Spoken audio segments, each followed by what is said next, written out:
Hi everyone, welcome to our talk, diving into Spooler, discovering LP and RCE vulnerabilities in Windows Printer. This is XueFeng. I'm a security researcher of Stanford Force Research Team. This research is a joint work with Dr. Zhiniang Peng and Louis Li. Dr. Zhiniang Peng is a principal security researcher of Stanford Force. Louis Li is a security researcher of Stanford Force Research Team.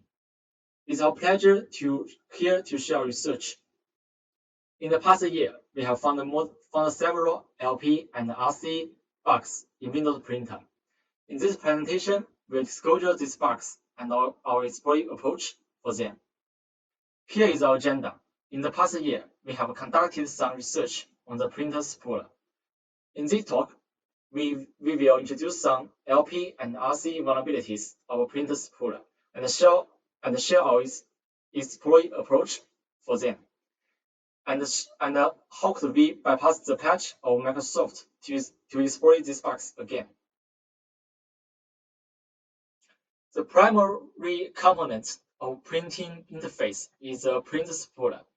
The Printer Spooler is an executable file that manages the printing process. It exposes the functionality for add or remove a new printer and allow user to configure the new printer. Support high-level function calls into a print job. Receive printer jobs and schedule the printer job for printing. As we know, Windows Printer is based on RPC model. By using the exposed RPC interface, we can add a new printer, and we will fully control the printer. Then, we can configure this printer, create some printer jobs, print printer jobs to printer port, and manage these printer jobs. All of the above are completed by the high-level privilege process support sv.exe. The main component of the RPC core is local spl.del. The client can choose to interact with the spooler locally or remotely, which provides us with a local and a remote attack surface. We are not going to talk too much about the basics of Spooler. There have been a lot of public research about this. You can read them by yourself. So let's go straight for the vulnerabilities. Our journey of Spooler security research begins with CVE 2020-1048, also called PrintNightmare. It's a logical bug. You can exploit this bug to write arbitrary contents into arbitrary files. The vulnerability exists in the printing process. Let's quickly review the exploit process of the vulnerability. The first step, you should add a printer driver. The driver must be a known printer driver in your computer, such as generic /text only. Then you should add a new printer port. A printer port can be a file port.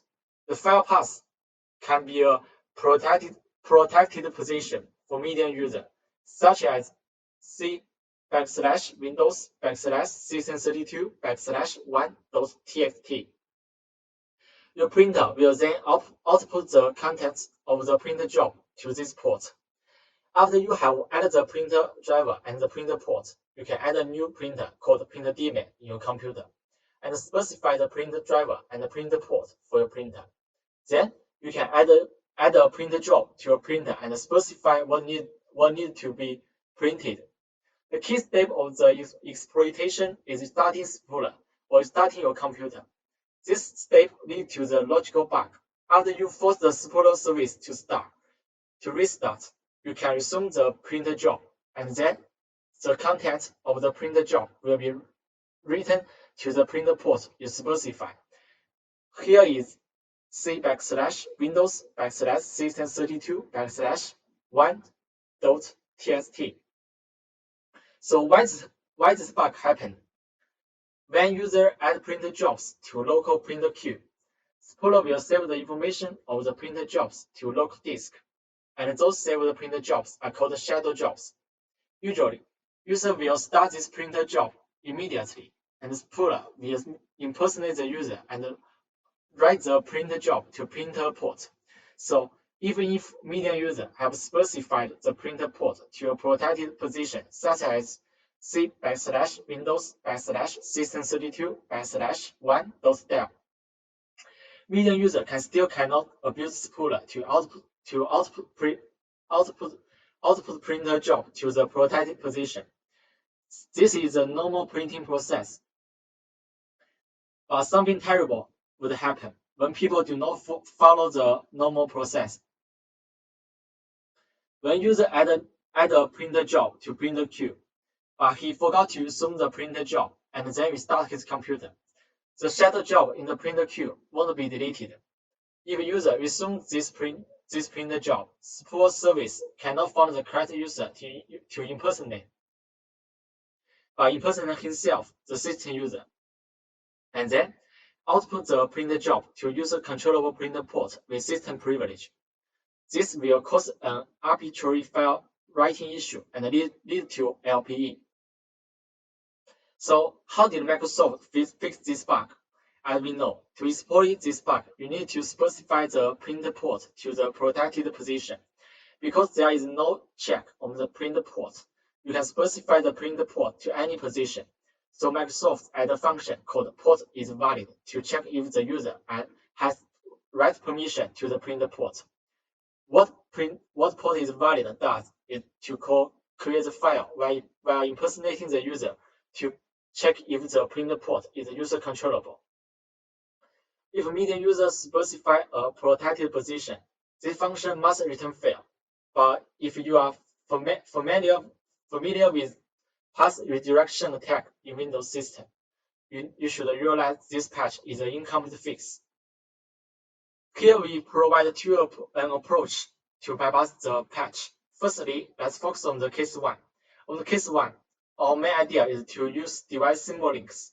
Here we can use file test to do it. Let's look at the picture. What we need to do is to fill the link's source and the target. The source is the NT path of C driver, and the target is the device path of D driver. After clicking the button to create symlink, our C driver will be redirected to D driver. But it was nothing that this symlink is only valid for the current user. After creating the device symlink, for the server running with system privilege, if the server impersonates the client, C/Windows/1.txt will be redirected to D/Windows/1.txt. Otherwise, if server running with system privilege and open this file, the path redirection won't occur. So how to exploit this bug? First, create a device symbol link from C driver to D driver, and then execute the PowerShell command to create a printer port in a protected location, which will trigger the server, impersonate the client, and then cause the port is valid function to check whether the port is valid. Due to the device symbol link, the actual check path will be redirected to D/System32/1.txt, and this path is user controllable.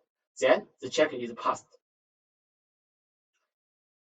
Then let's talk about the other approach using junction.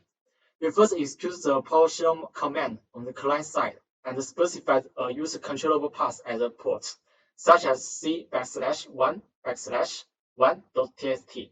Obviously, this path can bypass the server port is a valid check. After passing the check, we create C/1 linked to C/Windows/System32.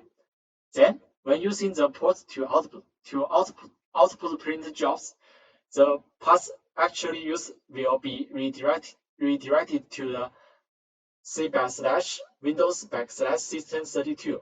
This can still lead to arbitrary file writing. After we reported this vulnerability to Microsoft, they released a new patch, but unfortunately, the patch still cannot completely fix this vulnerability. In the patch, Microsoft made 2 changes. The first is add a check for path redirection attack when checking the port. The key point is port a link function.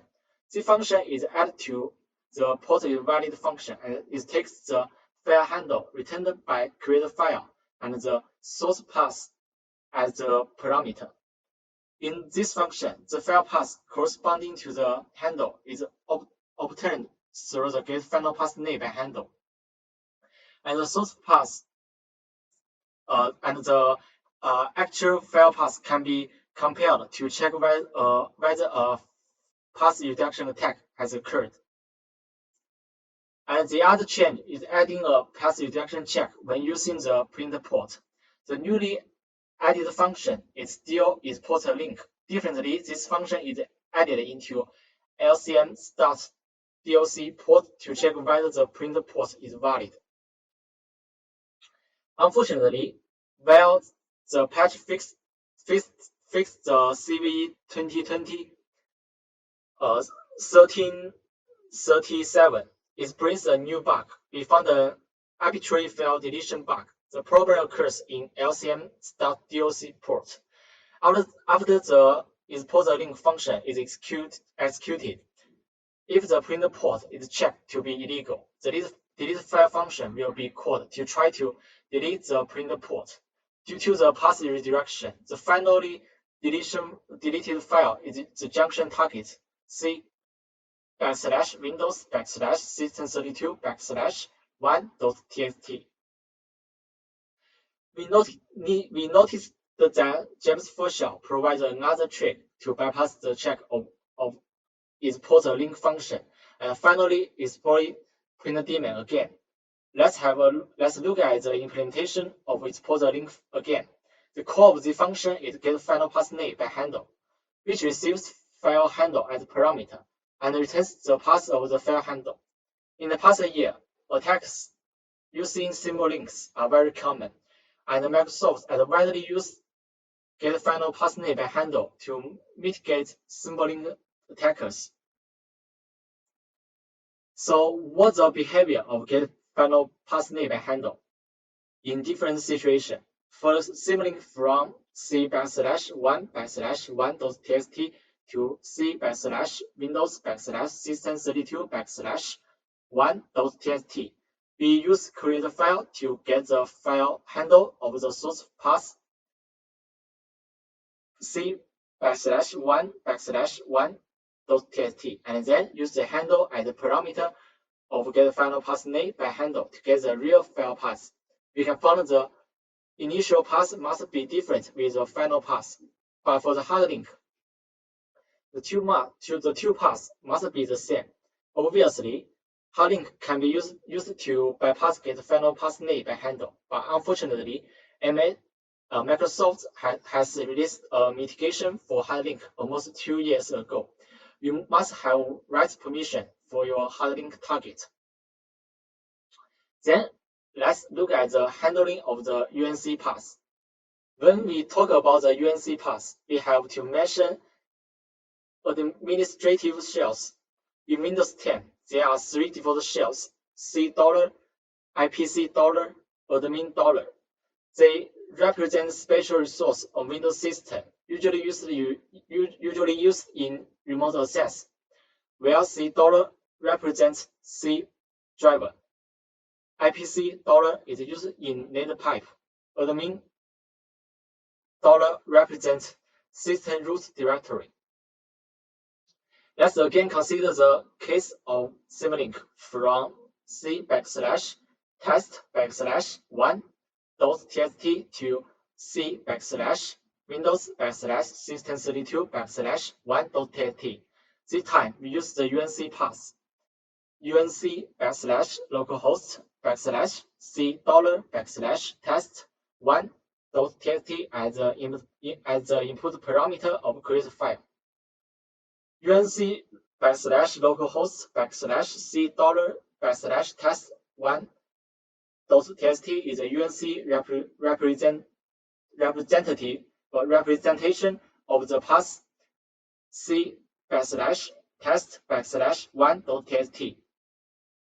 When we use the returned file handle as the parameter of getFinalPathNeighbor handle, we will be surprised to find that the returned path is consistent with the symmetric source, but different from the symmetric target, which means with the UNC path, we can easily bypass the getFinalPathNeighbor handle.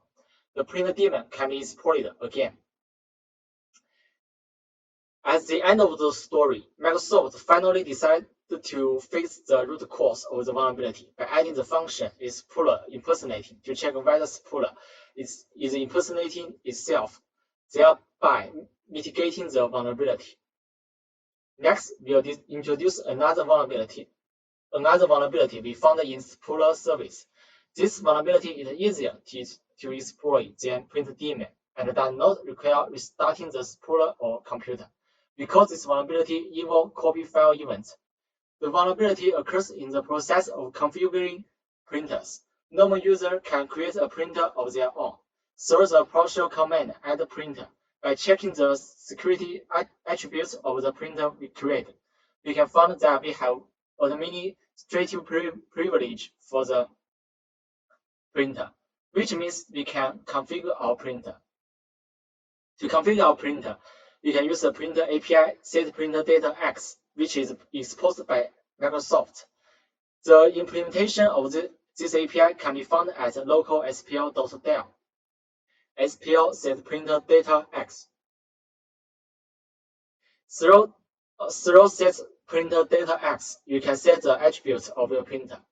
For different attributes, the spooler has a corresponding handler to handle the attributes content.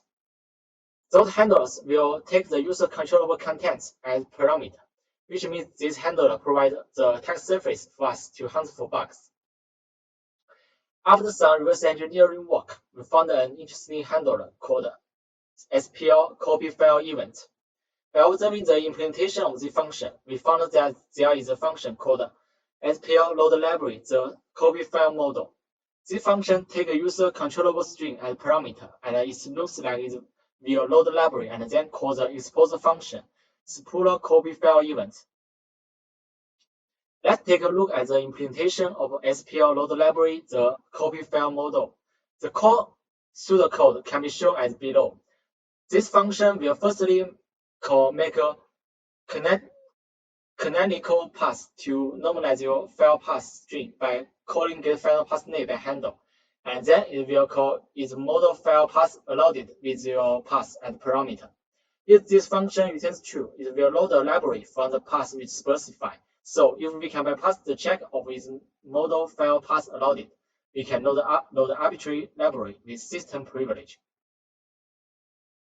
After some reverse engineering of its model file path allowed, I made a summary of the paths allowed by the function and divided them into two types. The case 1, SD file path, is under the C/Windows/System32/spooler/drivers, which means SD file path can be in the root directory of this path or in the subdirectory of this directory. And for the case 2, SD file path is under the root directory of C/Windows/System32, which means SD file path can be in the root directory of C/Windows/System32 directory, but not in the subdirectories of the C/Windows/System32 directory. So after figuring out the legal file path for its model file path allowed, let's talk about the exploitation. For the case 1, both C/Windows System32 spooler driver of spooler/driver and its subdirectory, they are not medium user writable, so we cannot put our del into this directory and force spooler to load it. For the case 2, your del path must under the root directory of C/Windows/System32, and this directory must be unwritable by medium user. We know that C/Windows/System32/task are writable by medium user, but it's illegal here. Judging from the existing condition, we seem to be unable to exploit this vulnerability, but we must forget something. Windows uses NTFS as a default file system, and NTFS supports a special feature called NTFS alternate data string, also called ADS. ADS is a file attribute only found in NTFS file system. ADFS allows user to create substring for file or directory by using separator : because the data saved in the file or directory, ADS cannot be read directly by user, so it's widely abused to write hidden data from malware files. An example can be shown as below. For the file c/1/AAA clone BBB, AAA is a file or the directory name. BBB is an ADS on AAA. Back to the vulnerability we are currently discussing. Because c/Windows/System32/task is writable by medium user, so we can also add ADS to this directory, such as c/Windows/System32/task :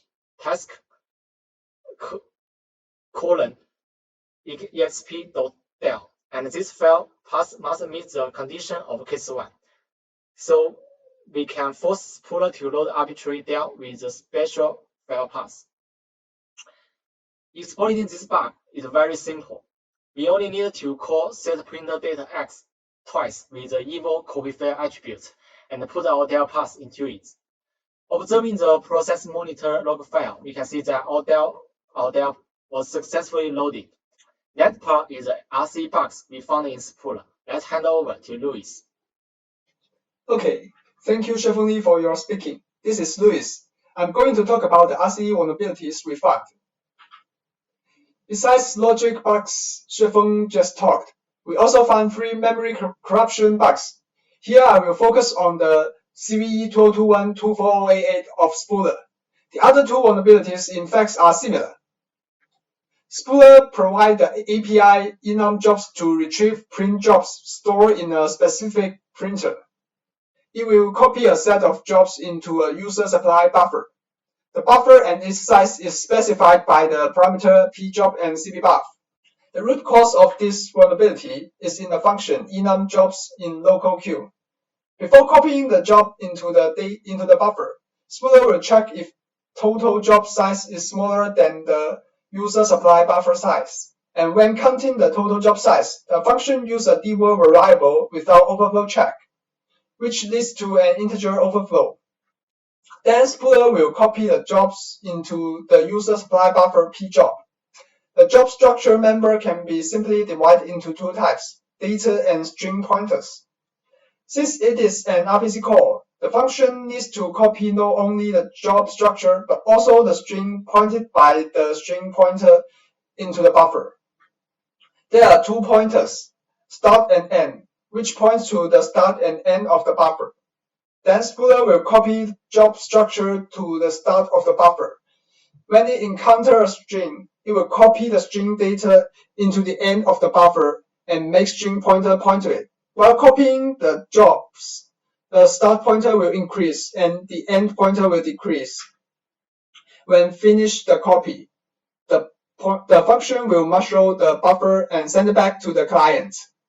But here, because of the integer overflow, the strings will underflow and override the job data, pointers, and even memories above the buffer. Meanwhile, when we create a job structure, there's a job member .name we can control. So the job size and the content is under our control. But here's a problem, as we need to overflow a dword variable. So the total size of the job will be larger than 4 gigabytes. Normally, it will trigger a crash. But thanks to the overflow check in the packStrings function, if the start pointer surpasses the end pointer, the packStrings function will return 0 and set the end pointer to null. This will prevent the Spooler to copy the remaining jobs. So we can abuse this to control the size of and content of an underflow in the heap. So we have a heap overflow, underflow with controlled size and controlled content. I'm sure it is not hard to fully exploit this vulnerability if we have a stable info leak.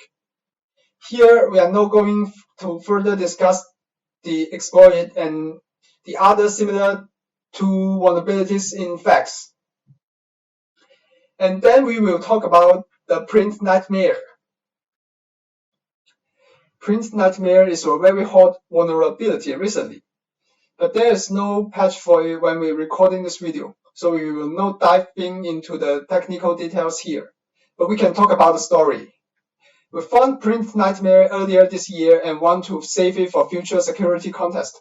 But in June, Microsoft released a patch for Spooler, CVE 2021-1675, which was classified as being only LPE by Microsoft. However, it's been changed into RCE on 21st June. After analysis and testing, we believe that PrintNightmare was fixed by the patch for CVE 2021-1675. One of the credit reporter of CVE 2021-1675 notified us that he's write-up about this vulnerability, and it's different with PrintNightmare.